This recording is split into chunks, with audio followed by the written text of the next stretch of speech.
के संबंध में आपसे कहूं, ये अभी सोचता रहा।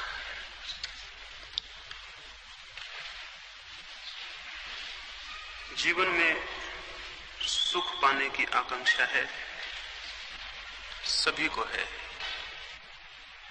लेकिन जो भी सुख पाने की आकांक्षा से भरता है वो साथ ही साथ दुख भी पाता है। ये स्वाभाविक है। यदि दुख का अनुभव ना हो तो सुख का कोई अनुभव नहीं होगा। इसलिए मैं सुख और शांति को अलग बातें मानता हूं, सुख और शांति को एक ही बात नहीं मानता। महावीर या बुद्ध की खोज सुख के लिए नहीं, शांति के लिए है। हम सब की खोज सुख के लिए है। सुख और शांति में भेद है, वो थोड़ा हम समझेंगे तो कुछ और बातें समझनी आसान हो जाएंगी। सुख भी बहुत विचार करके देखा जाए तो एक उत्तेजना की अवस्था है, सुख भी एक अशांति है। इसलिए ये भी हो सकता है बहुत सुख मिल जाए तो इतनी अशांति हो कि प्राण का अंत हो जाए। बहुत सुख में लोग मर जाते हैं। तो सुख शांति की अवस्था नहीं है, दुख भी शांति की अवस्था नहीं है। सुख दुख दोनों उत्तेजनाओं की अवस्थाएं हैं, दोनों चित्त की बड़ी उद्वेलित अवस्थाएं हैं।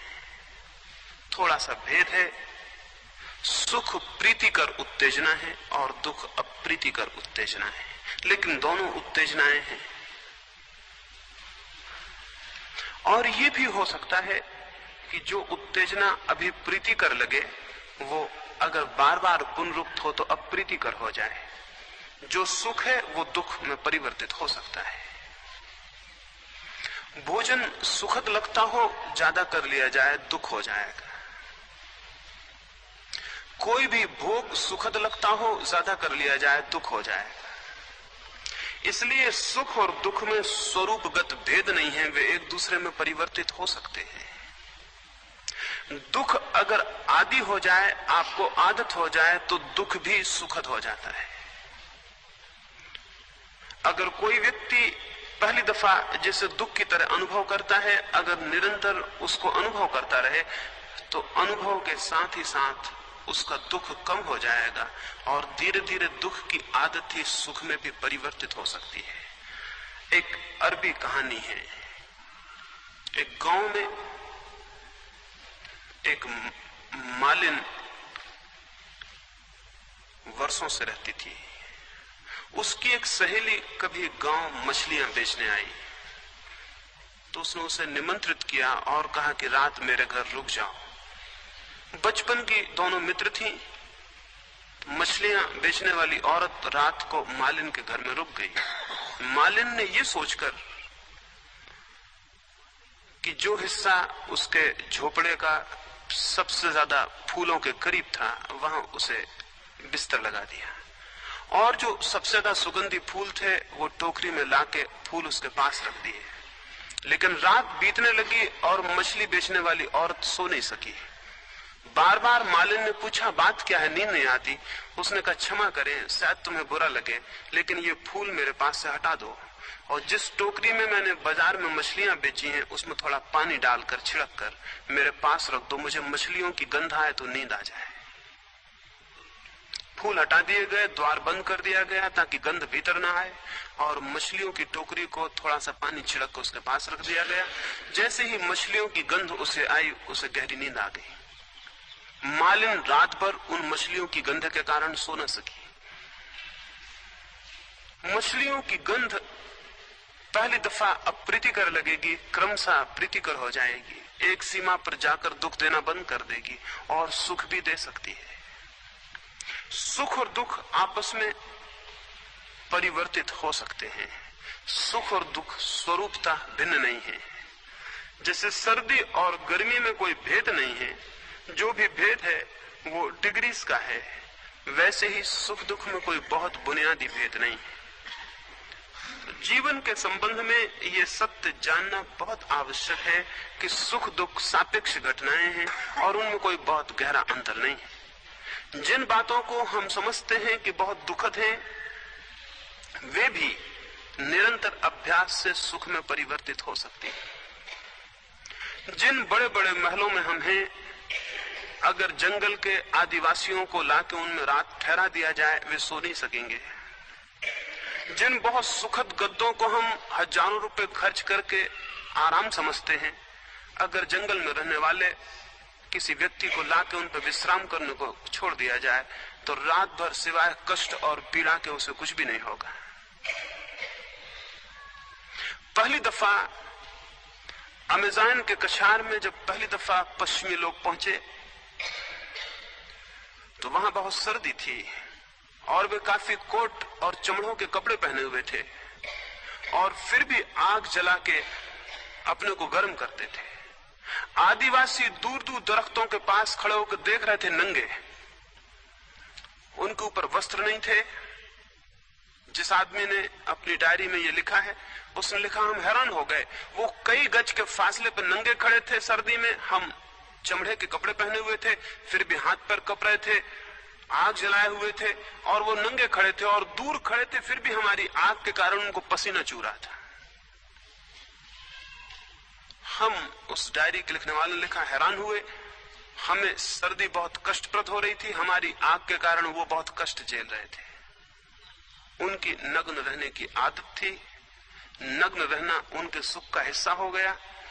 हम जिन आदतों में बंद हो जाते हैं, वे हमारे सुख का हिस्सा हो जाते हैं। फ्रांस में क्रांति हुई, वेस्टाइल का किला है फ्रांस में, वो फ्रांस का सबसे खतरनाक जघन्य अपराधियों को बंद करने का स्थान रहा है, जो आजीवन कारावास के लिए बंद किए जाते हैं, वेस्टाइल में बंद कर दिए जाते थे। जब फ्रांस में क्रांति हुई, तो विद्रोहियों ने सोचा कि सबसे पहले वेस्टाइल के किले को तोड़ दें और उसके कैदियों को मुक्त कर दें। वे कितने खुश न होंगे। वहां ऐसे लोग थे जो 50-50 वर्ष से बंद थे, 80 वर्ष के हो गए थे, 90 वर्ष के हो गए थे।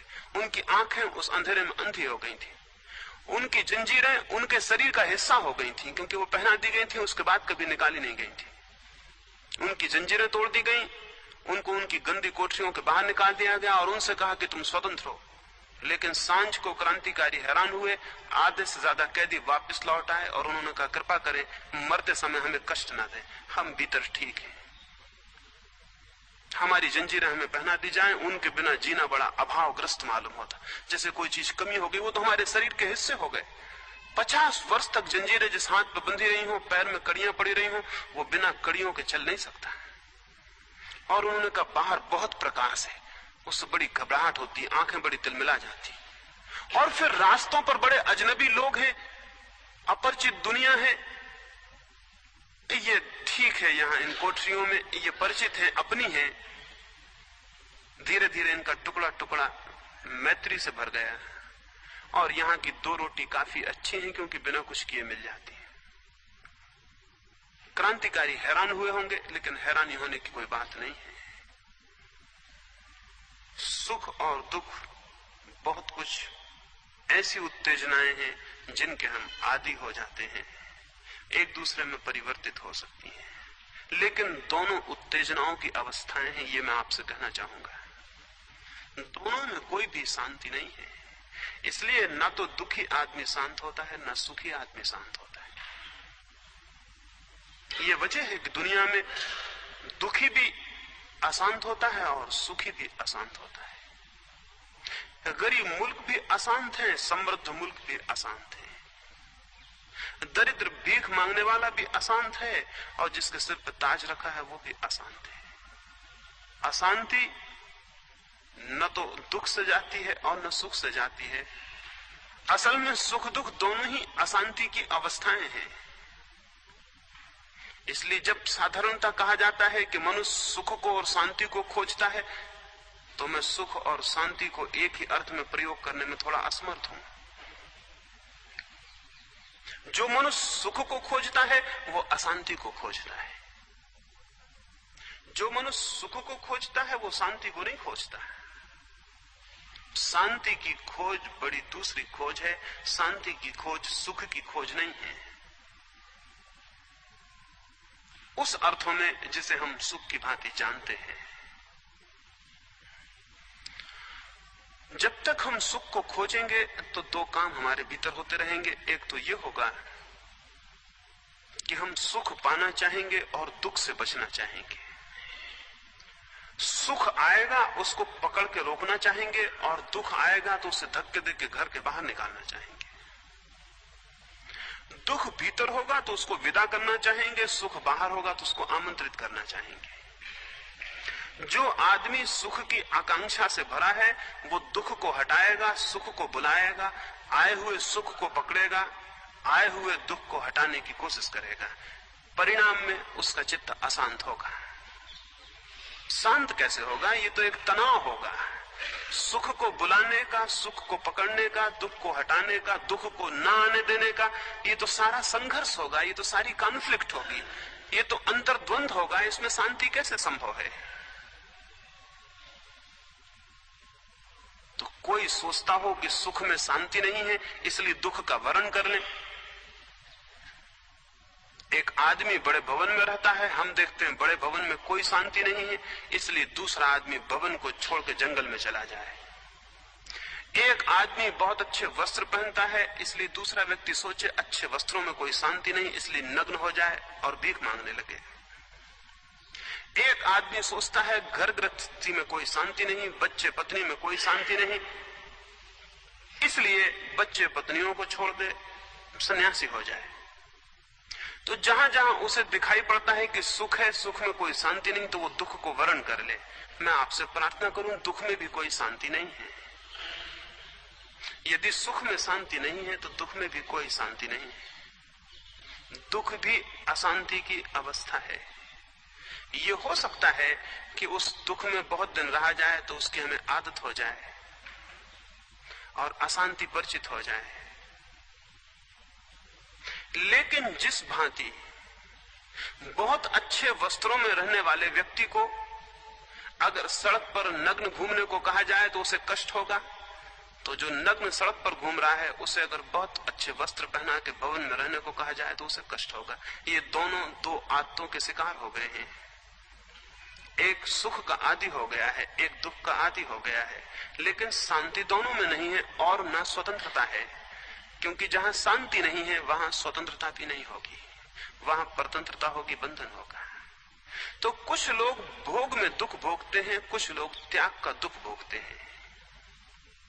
इसे मैं आपसे स्पष्ट कहूं, कुछ लोग गारहस्थ का दुख भोगते हैं, कुछ लोग सन्यास का दुख भोगते हैं। ये जो सन्यास है, जो दुख के वर्ण करने से निकलता है, ये वास्तविक शांति का सन्यास नहीं है, बल्कि सुख में सुख नहीं पाया इसलिए दुख प्रतिक्रिया रूप में, रिएक्शन में स्वीकार कर लिया गया है। ये वास्तविक सन्यास नहीं है। वास्तविक सन्यास का संबंध दुख के वर्ण से नहीं बल्कि शांति की उपलब्धि से है। वास्तविक सन्यास का संबंध भोग के विरोध में त्याग करने से नहीं बल्कि भोग और त्याग दोनों के ऊपर उठ जाने से है। क्योंकि भोग और त्याग दोनों ही एक ही सिक्के के दो पहलू हैं, जैसे सुख और दुख एक ही सिक्के के दो पहलू हैं। जो आदमी भोग को पकड़ता है वो भी अशांत होता है, क्योंकि पकड़ने की गहरी आकांक्षा तनाव पैदा करती है। और जो आदमी भोग से भागता है वो भी अशांत होता है, क्योंकि भागना कोई शांति का लक्षण नहीं। मैं भी एक सन्यासी के पास गया, एक बहन मेरे साथ थी। वे सन्यासी नीचे आंख किए रहे। मैंने उनसे बहुत कहा, आप आंख ऊपर क्यों नहीं करते? उन्होंने मुझसे कहा कि मैं स्त्री को नहीं देखता हूं।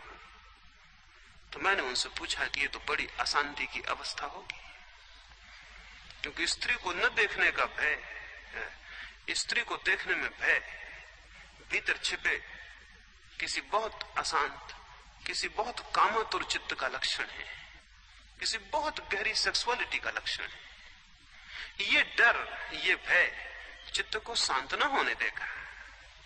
एक वो व्यक्ति है जो स्त्री के पीछे ही आंखों को दौड़ाता रहेगा, एक वो है जो स्त्री को देख के डरा है और आंख नीचे झुकाए हुए। ये दोनों दो विपरीत बिंदुओं पर खड़े हुए एक ही चित्त के उदाहरण हैं। ये कोई भिन्न भिन्न चित्त नहीं है। एक आदमी है जो धन के पीछे पागल है, एक बहुत बड़े सन्यासी से मुझे परिचय कराया गया और कहा गया कि ये इतने विरक्त हैं कि अगर कोई पैसा सामने लाए तो ये मुंह मोड़ लेते हैं, पैसे को देखते नहीं है। मैंने कहा कि पैसे को देख के लार का गिर जाना या मुंह का फेर लेना एक ही चित्त के दो उदाहरण हैं, इनमें बहुत बुनियादी भेद नहीं है। ये एक ही बात की प्रतिक्रियाएं हैं। दूसरी बात हमें त्याग मालूम होती है, पहली बात भोग मालूम होती है। पहली बात में सुख का आकांक्षी दिखाई पड़ता है, दूसरी बात में दुख को वर्ण करने वाला दिखाई पड़ता है। लेकिन ये दोनों ही चित्त मुक्त चित्त नहीं है, परतंत्र चित्त हैं और दोनों ही चित्त अशांत हैं। अशांति को समझना जरूरी है। चित्त जब भी कुछ पकड़ेगा तो अशांत हो जाएगा, चाहे सुख को पकड़े, चाहे दुख को पकड़े, चाहे वस्त्रों को पकड़े, चाहे नग्नता को पकड़े, चाहे घर को पकड़े, चाहे सन्यास को पकड़े। जब भी चित्त कुछ पकड़ेगा और जब भी वो कहीं अपने को थोपना, आरोपित करना चाहेगा, जब भी वो कोई आधार लेगा अपने लिए, तभी वो अशांत हो जाएगा। असल में जहां पकड़ है वहां अशांति है, फिर चाहे पकड़ सुख की हो, चाहे दुख की हो, चाहे राग की हो, चाहे विराग की हो। शांति तो केवल वीतरागता में है। वीतरागता विराग नहीं है, वीतरागता राग भी नहीं है। राग और विराग दोनों से मुक्त हो जाने में शांति है। तो विरागी को मैं ग्रस्त का शीर्षासन करता हुआ रूप मानता हूं, उल्टा खड़ा हुआ। तो जो ग्रस्त करता है उसके विरोध में, उसके प्रतिशोध में वो उससे उल्टा उल्टा करता है। अगर आप बड़े भवन में रहते हैं तो भवन छोड़ता है, आप वस्त्र पहनते हैं तो वस्त्र छोड़ता है, आप जो करते हैं उसको वो छोड़ता है। वो आपका ही शीर्षासन करता हुआ रूप है। लेकिन शीर्षासन करने से चित्त परिवर्तित नहीं होता, क्योंकि चित्त का कोई शीर्षासन नहीं होता। आप उल्टे खड़े हो जाएं तो भी चित्त वही रहेगा, आप सीधे खड़े हैं तो भी चित्त वही है, आप सिर के बल खड़े हो जाएं तो भी चित्त वही रहेगा। हाँ, चमत्कार जरूर हो जाएगा, क्योंकि सिर के बल खड़ा होना जरा कठिन है, पैर पे खड़ा होना जरा आसान है। इसलिए जो पैर पे खड़े हैं वो सिर पे के बल खड़े हुए आदमी को नमस्कार कहेंगे कि आप बहुत गजब का काम कर रहे हैं, आप बहुत बड़ी बात कर रहे हैं, आपके हम चरण छूते हैं। असल में सर्कस को देखने का जो मजा है वही उल्टे खड़े हुए लोगों को देखने का मजा है। लेकिन इससे कोई जीवन मुक्त नहीं होता है, इससे कोई जीवन मुक्त नहीं होता है। ग्रस्त के विरोध में सन्यास नहीं है, वास्तविक सन्यास तो द्वंद्व से मुक्त हो जाने में है। जहां भी द्वंद्व के किसी एक हिस्से को मैं पकड़ता हूं, वहां मैं कायम रूप से वही कर रहा हूं जो दूसरे कर रहे हैं, यद्यपि उनके विरोध में कर रहा हूं। जो आदमी धन की ओर भाग रहा है और जो आदमी धन से भाग रहा है, ये दोनों ही धन को स्वीकार करते हैं, मान्यता देते हैं। धन को, धन के अर्थ को इनके मन में मूल्य है। कोई हमसे पूछे, मैं एक जगह गया और एक व्यक्ति ने मुझसे कहा कि यहाँ एक बहुत बड़े सन्यासी हैं। मैं पूछा कि उनके बड़े सन्यासी होने का कारण क्या है, तो उसने कहा कि उन्होंने बहुत संपत्ति थी, उसको छोड़ दिया। तो मैंने कहा कि तुम्हारे मन में संपत्ति का इतना मूल्य है, उतना सन्यासी का मूल्य नहीं है, क्योंकि सन्यासी के बड़े होने को भी तुम संपत्ति से तौलते हो, उसने कितनी संपत्ति छोड़ी। अगर उसके पास ये संपत्ति न होती तो सन्यासी छोटा हो जाता। फिर उन्होंने कहा कि नहीं, ऐसी कोई बात नहीं, बड़े बड़े लोग उन्हें मानते हैं। मैंने कहा कौन बड़े बड़े लोग? उन्होंने कहा कि खुद हमारे राज्य के जो महाराजा हैं वो उनके चरण छूने आते हैं। तो मैंने कहा कि महाराजा का तुम्हारे मन में मूल्य है, सन्यासी का कोई मूल्य नहीं। चूंकि महाराजा उनके चरण छूते हैं इसलिए सन्यासी बड़ा है। और महाराजा क्यों बड़े हैं? क्योंकि उनके पास धन है। हम त्याग का भी मूल्य भोग से आंकेंगे, हम त्याग का भी मूल्य भोग से आंकेंगे, क्योंकि त्याग असल में भोग का ही विरोध है। इसलिए कितना भोग छोड़ा उतना बड़ा त्याग मालूम होगा। वो भोग की ही सरणी में बैठा हुआ है, वो वही गणित है, गणित में भेद नहीं है। और जब तक हम इन सुख और दुख के बीच चुनाव करेंगे तब तक भ्रांति होती रहेगी। एक भ्रांति यह है कि धन के मिलने से सुख मिलेगा, दूसरी भ्रांति यह है कि धन के छोड़ने से मिल जाएगा। लेकिन दोनों स्थितियों में धन केंद्र है, ये मैं आपको कहना चाहता हूं, इस पर थोड़ा विचार करें। दोनों स्थितियों में एक आदमी सोचता है कि पत्नी के मिलने से सुख मिलेगा, दूसरा आदमी सोचता है कि पत्नी को छोड़ने से सुख मिलेगा। लेकिन दोनों स्थितियों में पत्नी केंद्र है और दोनों गणित में पत्नी मध्य है, उससे सोचा जा रहा है। धन हो या कुछ और हो, दोनों स्थितियों में जो विराग है वो और जो राग है वो, इनकी सोचने की सरणी, इनका तर्क, इनका लॉजिक एक ही है। ये लॉजिक, ये तर्क, ये सोचने की सरणी तब तक होगी जब तक मन अशांत रहेगा। ये अशांत चित्त की दशा है। शांत कैसे व्यक्ति हो सकता है? जब वो इन दो द्वंद्वों के बीच चुनाव बंद कर दे, जब वो दो विकल्पों के बीच चुनाव बंद कर दे। क्यों? क्योंकि मैं आपसे कहूं, जहां दो विकल्प हैं, इसे थोड़ा सूक्ष्मता से समझेंगे, जहां दो विकल्प हैं वहां एक तीसरा मैं भी हूं जो उनको चुनता हूं। गृहस्थी है और संन्यास है, सुख है और दुख है, राग है और विराग है, भोग है और त्याग है। ये दो दो विकल्प हैं, ये द्वंद्व हैं, इन दोनों के जोड़े हैं। लेकिन चुनाव करने वाला मैं तीसरा अलग हूं।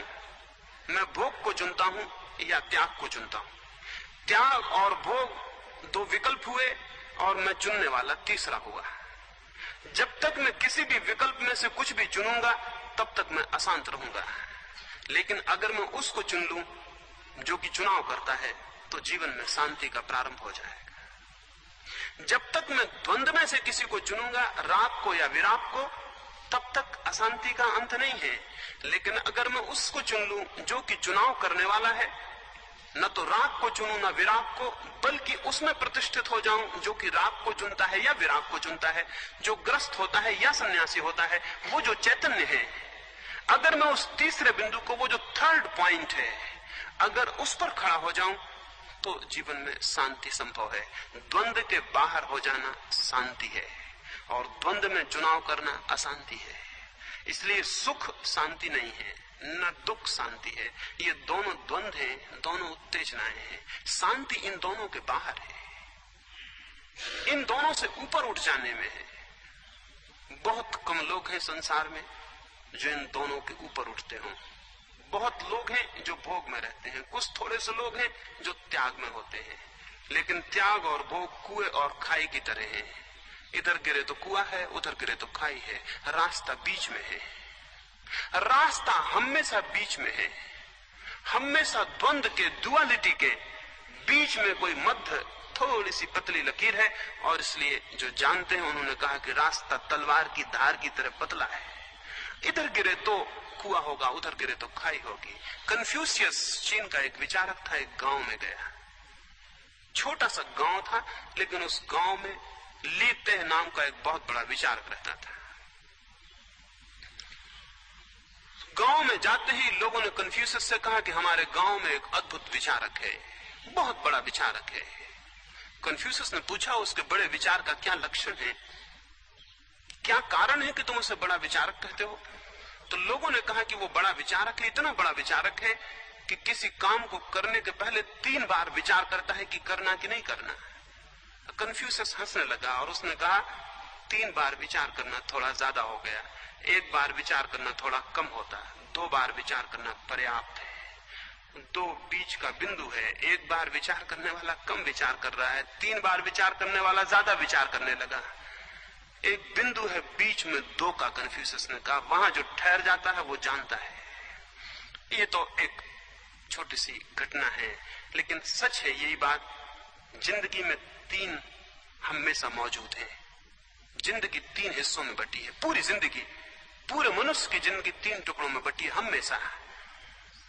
और जो 1 को चुनता है या 3 को चुनता है वो भूल में पड़ जाता है, और जो 2 पे खड़ा हो जाता है वो जीवन को जान लेता है, उसके अर्थ को, उसके रस को। 2 पे खड़े हो जाना धर्म है, 1 पे खड़ा होना राग है, 3 पे चले जाना वैराग्य है, 2 पे खड़े हो जाना वीतरागता है। ये 2 पर हम कैसे खड़े हो सकते हैं मध्य में? वो जो बिल्कुल मध्य में है दोनों के बाहर हो जाता है। जो बिल्कुल मध्य होता है 2 अतियों के, 2 एक्सट्रीम के, वो दोनों एक्सट्रीम के बाहर हो जाता है, अतियों के ऊपर हो जाता है। द्वंद्वातीत होना धर्म में प्रतिष्ठित होना है, और द्वंद्व के अतीत हमारा स्वरूप है। लेकिन हम चुनते हैं। एक व्यक्ति था, एक अंधेरी रात में एक पहाड़ी के किनारे एक साधु ने उसे पकड़ा, वो आत्महत्या करने जा रहा था। अंधेरी रात थी,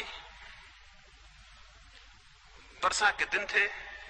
एक पहाड़ी के किनारे से नीचे के खड्ड में गिर के वो आत्मघात करने को था। बीच बीच में बिजली चमकती थी। साधु का झोपड़ा था, वो वहां गया, उसने उस आदमी के कंधे पर हाथ रखा। उस आदमी ने पूछा, आप कौन है जो मुझे रोक रहे हैं? उस साधु ने कहा, मुझे रोकने से क्या प्रयोजन, एक छोटी सी बात कहने का मन हुआ, वो कहने चला आया।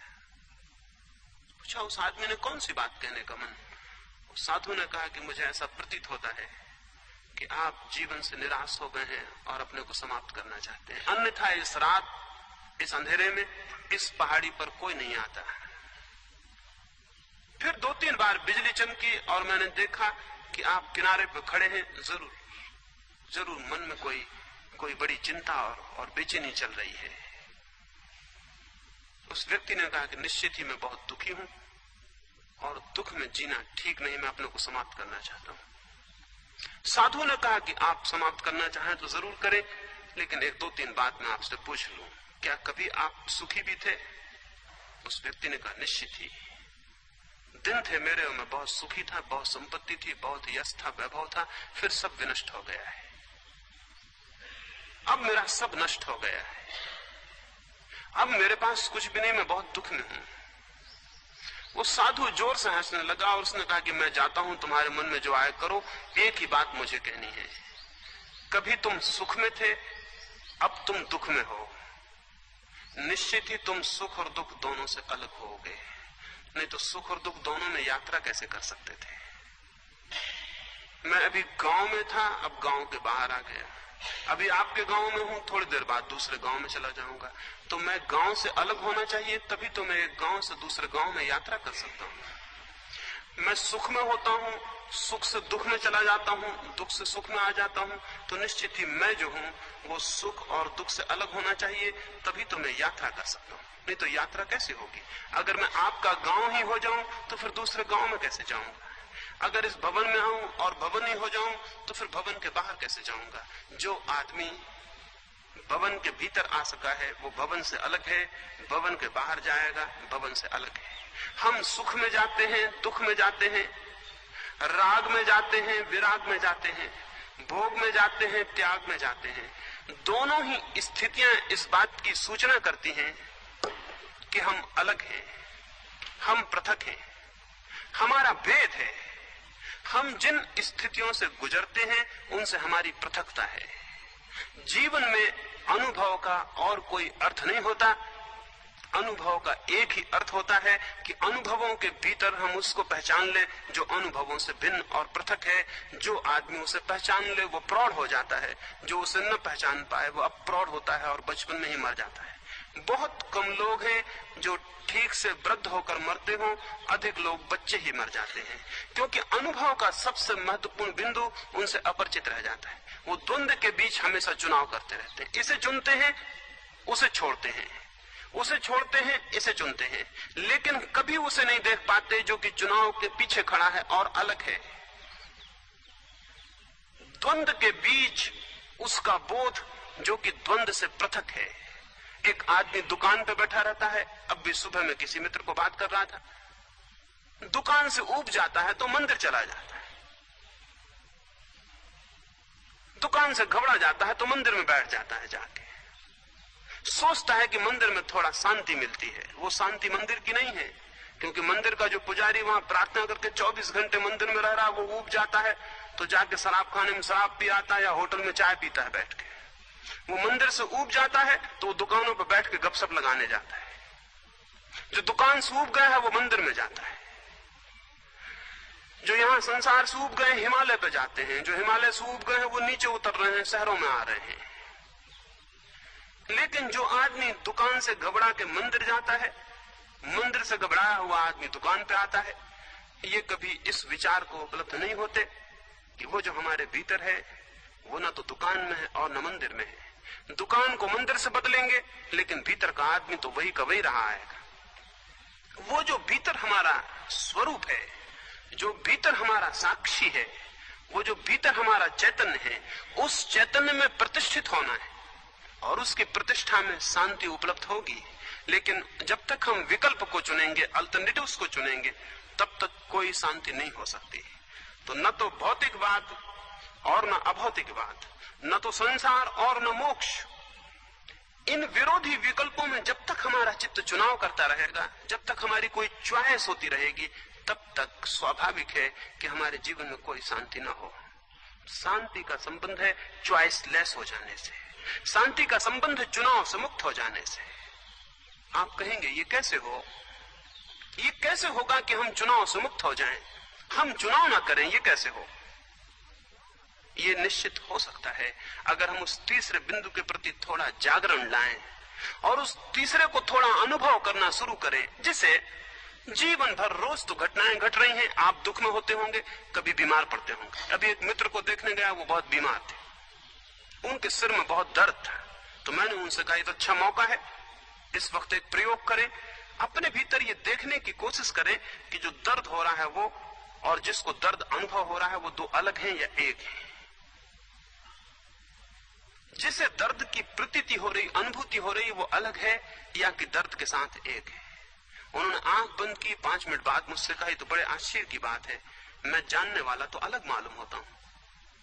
असल में उस चीज को आप जान ही नहीं सकते जिसके साथ आप एक हों, केवल उसी को जान सकते हैं जिससे आप अलग हों।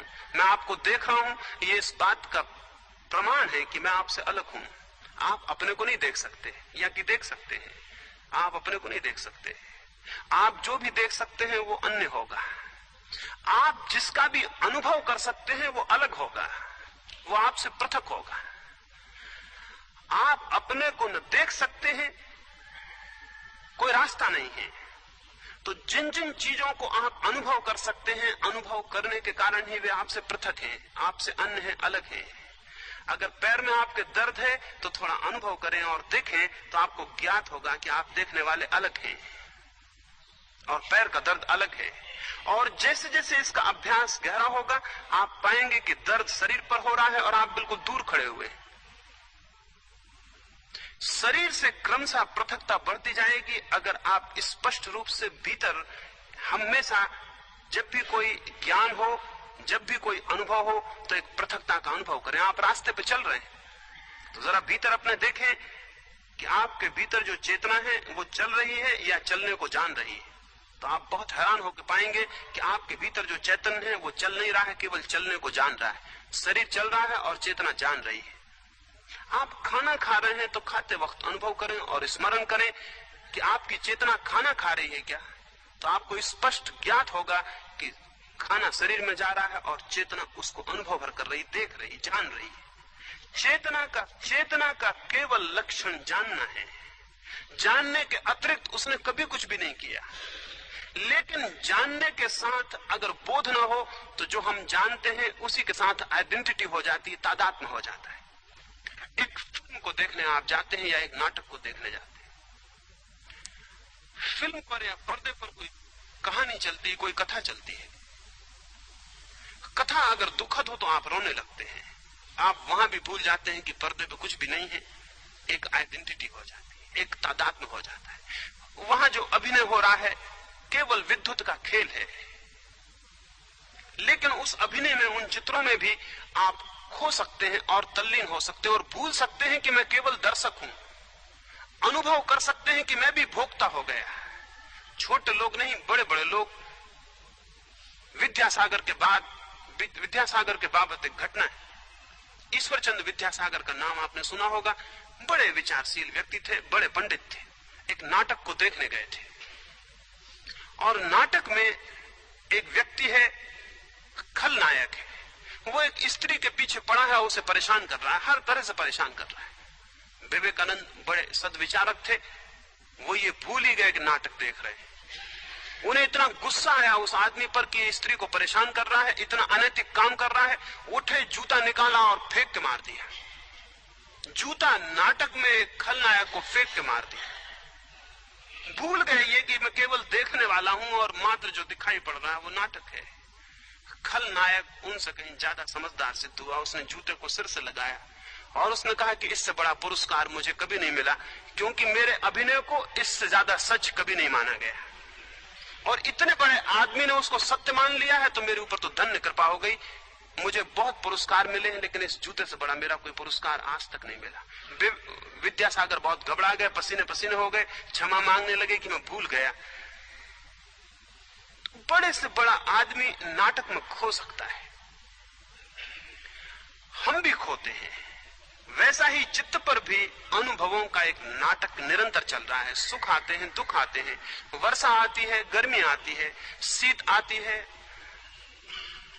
परिवर्तन होते रहते हैं, छाया आती है, प्रकाश आता है, अंधेरा आता है। हमारे चित्त के पर्दे पर बहुत से परिवर्तन निरंतर हो रहे हैं, क्योंकि चित्त पूरे वक्त बाहर के जगत को प्रतिफलित करता है, रिफ्लेक्ट करता है। चित्त तो एक बड़ा सजीव यंत्र है, बड़ा सचेतन, बहुत ही सेंसिटिव, बहुत संवेदनशील। जो भी बाहर घटता है वो उसे जल्दी से खबर दे देता है। पैर में दर्द होता है, चित्त खबर दे देता है कि पैर में दर्द हो रहा है। सिर में तकलीफ होती है, चित्त खबर दे देता है सिर में तकलीफ हो रही है।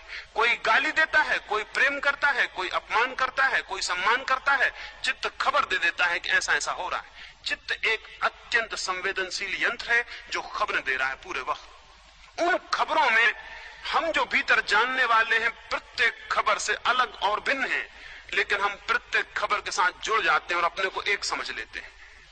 अगर आप मेरा सम्मान करते तो मैं समझ लेता हूं कि मेरा सम्मान हुआ, जबकि कुल बात इतनी है कि मेरे चित्त ने खबर दी कि कुछ लोग सम्मान कर रहे हैं और मैंने इसे पकड़ लिया और समझा कि मेरा सम्मान हुआ, जबकि मैं केवल सम्मान करने वाले लोगों को और सम्मान को देखने वाला हूं। मैं केवल साक्षी हूं।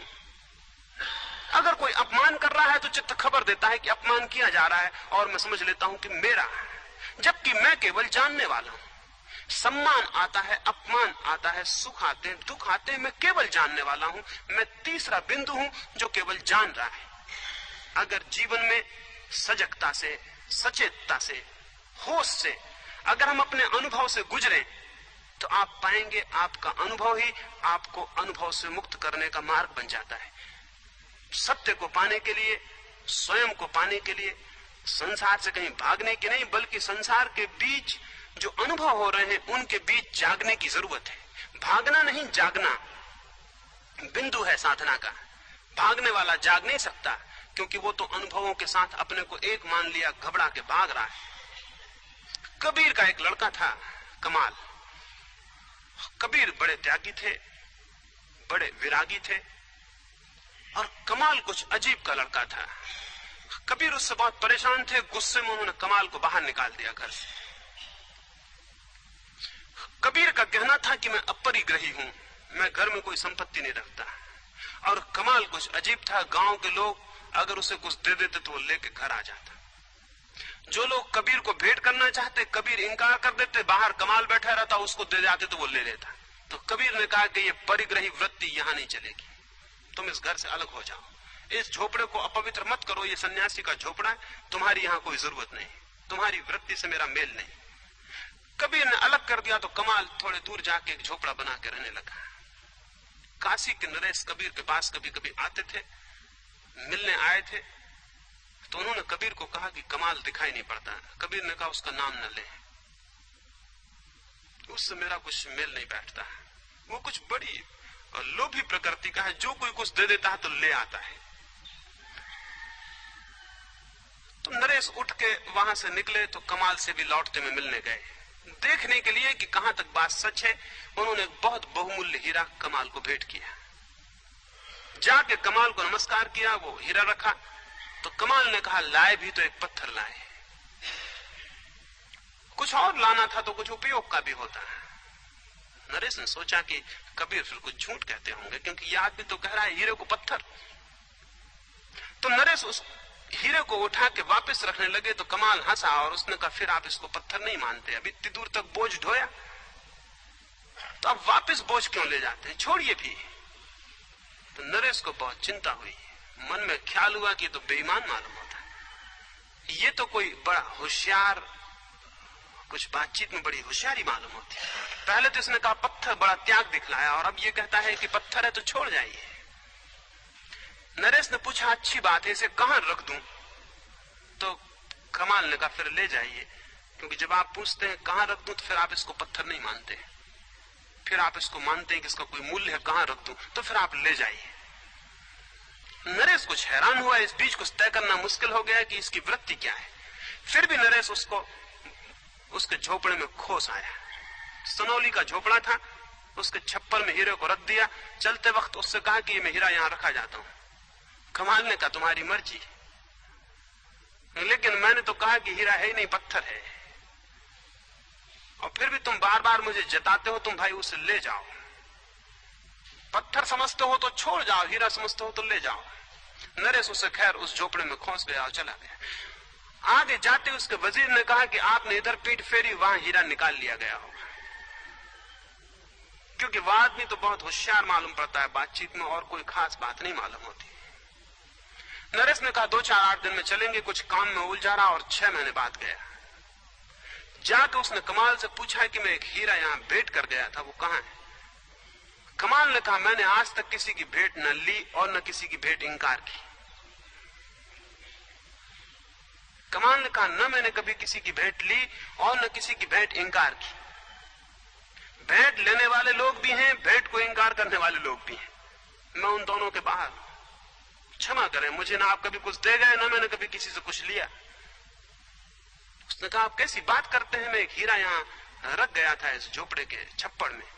तो कमाल ने कहा अगर कोई ना ले गया हो तो छप्पड़ में होगा, और कोई ले गया हो तो मेरा कोई जुम्मा नहीं। नरेश ने सोचा कि इसने निकाल लिया है, अब ये तरकीबें हैं। वो जाते वक्त उसने झोपड़े को देखा, वो हैरान हुआ, हीरा वहां मौजूद था, वो हीरा वहीं के वहीं रखा हुआ था।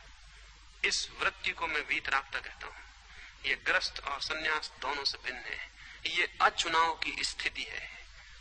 ऐसा चित्त ये जानता है कि जो भी मैं चुन रहा हूं, सब चुनाव तादाद में है, सब चुनाव आसक्तियां हैं, चाहे आसक्ति भोग की हो, चाहे त्याग की हो, चाहे आसक्ति सुख की हो, चाहे दुख की हो, चाहे कपड़ों की हो, चाहे नग्नता की हो, चाहे घर की हो, चाहे बेघर होने की हो। दोनों स्थितियों में मैं चुनाव कर रहा हूं। सवाल उसको देखने और जानने का है जो चुनाव करता है, उस चैतन्य को, उस चेतना को, उस होश को, उस अवेयरनेस को जो हमारे भीतर है, जो विकल्प चुनती है। अगर हम जीवन के सारे छोटे छोटे अनुभव में सुबह उठने से लेकर रात सोने तक इस बोध की चिंगारी को थोड़ा जगा सके, और ये कठिन नहीं है, क्योंकि कोई हिमालय पर जाने की, किसी मंदिर में या किसी मस्जिद में जाने का सवाल नहीं है, कोई रोटी छोड़ने की, कपड़ा छोड़ने का कोई सवाल नहीं है। सवाल बड़ा है उस चिंगारी को भीतर जगाए रखने का। वो करीब करीब सोई सोई हो गई है, उस पर राख ही राख जम गई है, हमें पता ही नहीं, हम विकल्पों में ही जीते हैं और उसको अनुभव नहीं कर पाते जो विकल्पों को चुनता है। वो जो वास्तविक है तीसरा, उसे हम कभी ख्याल नहीं कर पाते, और दो जो अतियां हैं उनके बीच डोलते रहते हैं। घड़ी का पेंडुलम जैसे एक कोने से दूसरे कोने पर चला जाता है, दूसरे कोने से फिर दूसरे कोने पर चला जाता है, वैसा हमारा चित्त डोलता रहता है। और घड़ी के पेंडुलम को यह पता ही नहीं चल पाता कि डोलना उसका स्वरूप नहीं है, पेंडुलम अपने भीतर बिल्कुल अनडोला है। वो पेंडुलम जो डोल रहा है अपने भीतर बिल्कुल स्थिर है। सारा कंपन दो अतियों के बीच है, भीतर निष्कंप है, भीतर हम भी निष्कंप हैं, भीतर कोई कंपन न कभी हुआ है न हो सकता है, लेकिन सारा कंपन दो अतियों के बीच चुनाव करने में है। चुनाव को छोड़ें और उसके प्रति जागें जो कि चुनाव करता है और चुनाव के बीच में है। इसलिए जीवन पूरा का पूरा अखंड साधना है, कोई खंडित साधना नहीं है कि 23 घंटे कुछ किया और घंटे भर मंदिर में बैठ के जाप फेरी या माला जपी या कुछ और किया, उससे कोई फर्क नहीं पड़ेगा, तो झूठी बात होगी। जीवन तो पूरा का पूरा अखंड है, उसमें घंटा भर धार्मिक और 23 घंटे अधार्मिक नहीं हुआ जा सकता।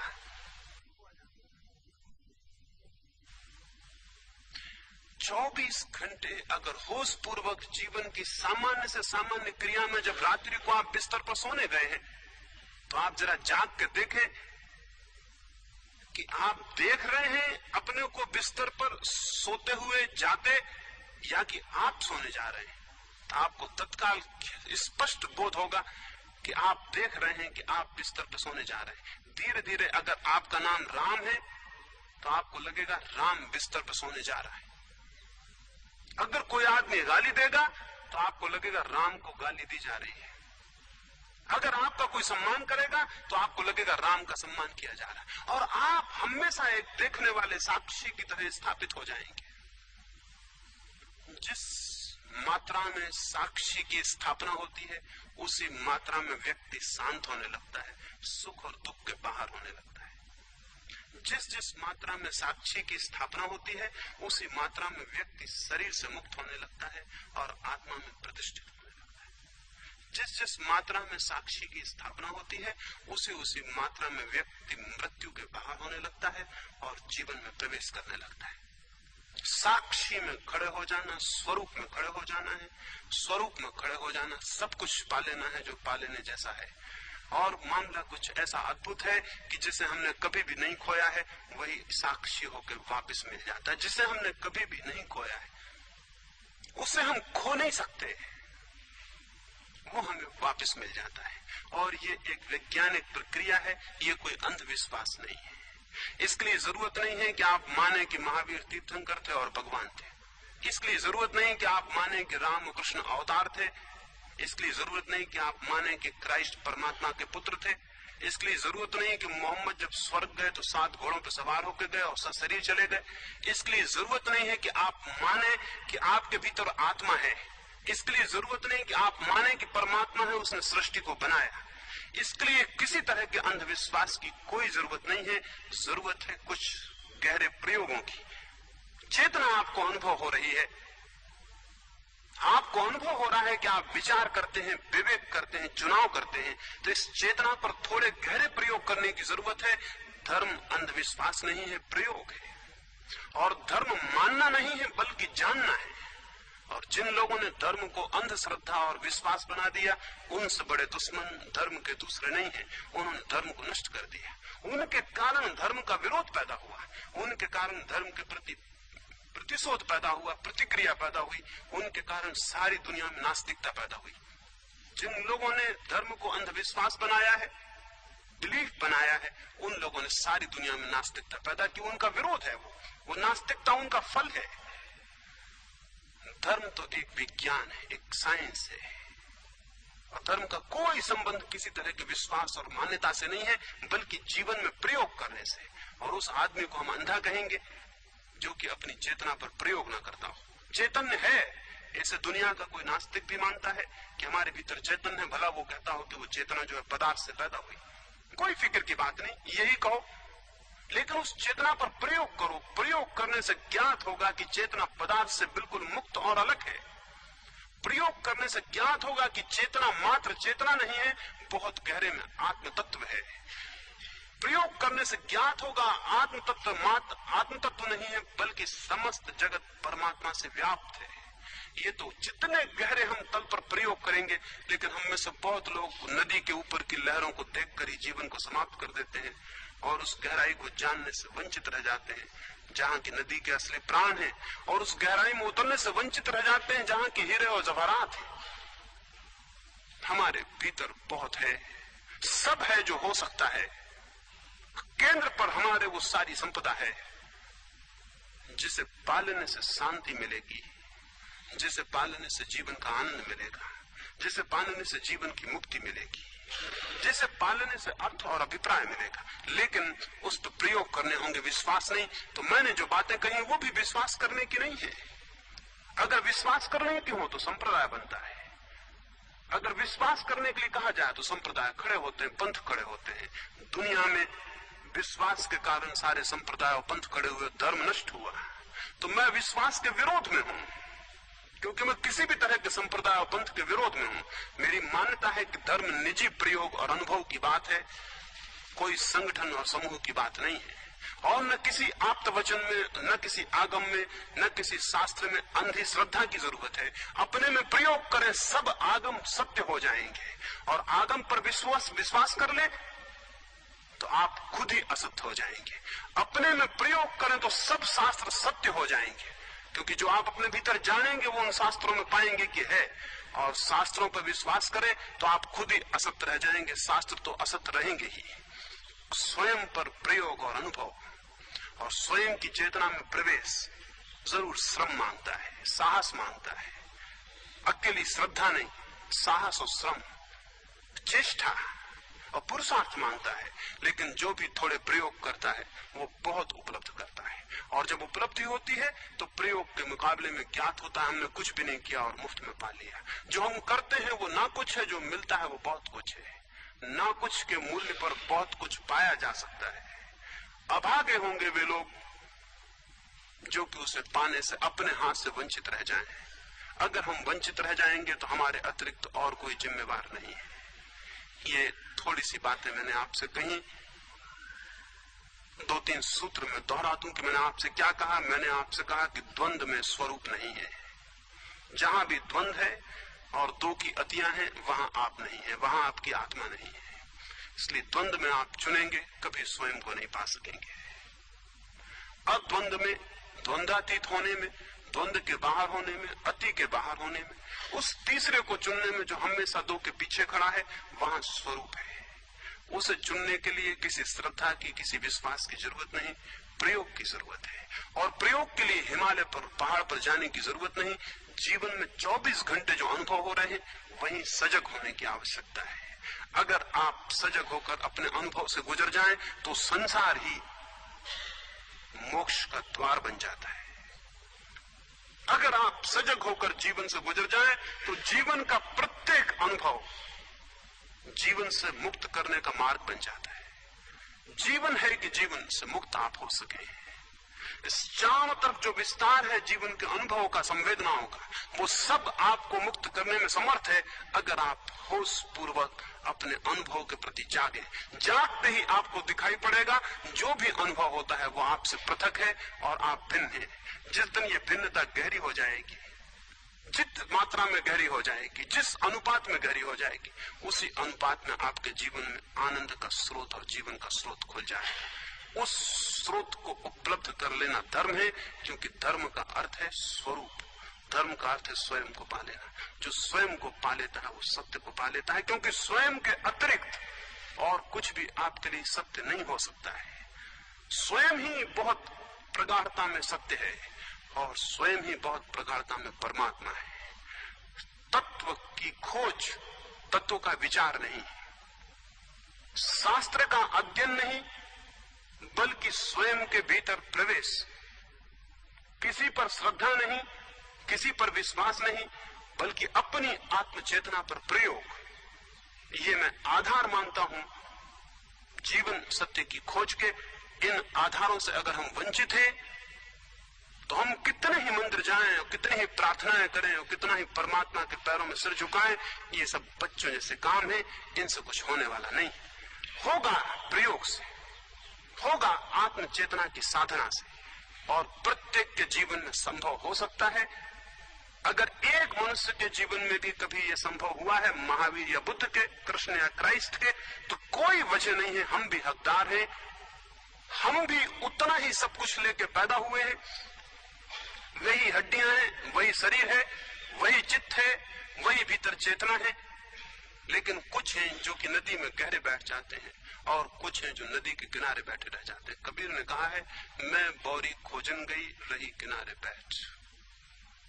हम अधिक ऐसे ही पागल हैं जो किनारे पर बैठे रह जाते हैं, और तब आखिर में हमें पता चलेगा कि हम पागल थे जो किनारे पर बैठे रहे। हीरे और मोती तो वहां गहरे में थे, और उस गहरे में कूदे बिना कोई उपाय नहीं, कोई दूसरा नहीं दे सकेगा। कोई आपके लिए नहीं कूद सकता, कोई आपके लिए आंख नहीं दे सकता अपनी, कोई अपना ज्ञान भी नहीं दे सकता है। खुद पाना होता है, और ये हमारा सौभाग्य है कि खुद पाना होता है। अगर सत्य उधार मिल जाए, खरीदे से मिल जाए, पैसा देने से मिल जाए, तो सत्य का मूल्य ही गिर जाएगा, वो पाने योग्य नहीं रह जाएगा। मनुष्य की गरिमा है कि जो भी पाने योग्य वो उसे खुद पाना होता है। किसी और के पैरों पर और किसी की आंखों पर और किसी के हाथों का सहारा नहीं लेना होता है। न लेने की जरूरत है, न लेने का अपमान, न लेने जैसी अपने साथ आत्मघातकता करने की कोई जरूरत है। आत्मश्रद्धा होनी चाहिए, पर श्रद्धा नहीं। स्वयं में खोज होनी चाहिए, पर की शरण जाने की आवश्यकता नहीं है। किसी दूसरे के पैर पकड़ने की, किसी दूसरे के अनुयायी बनने की, किसी दूसरे की नकल करने की जरूरत नहीं है। अपनी चेतना में प्रवेश करने की जरूरत है, और जो प्रवेश करता है वो धन्य भाग, वो महाभाग, वो बहुत कृतार्थता को उपलब्ध होता है। परमात्मा करे वैसी कृतार्थता की तरफ इच्छा पैदा हो, संकल्प पैदा हो, खोज पैदा हो, यात्रा शुरू हो, उसकी मैं कामना करता हूँ। मेरी बातों को इतने प्रेम से सुना है उसके लिए बहुत अनुग्रहित हूँ।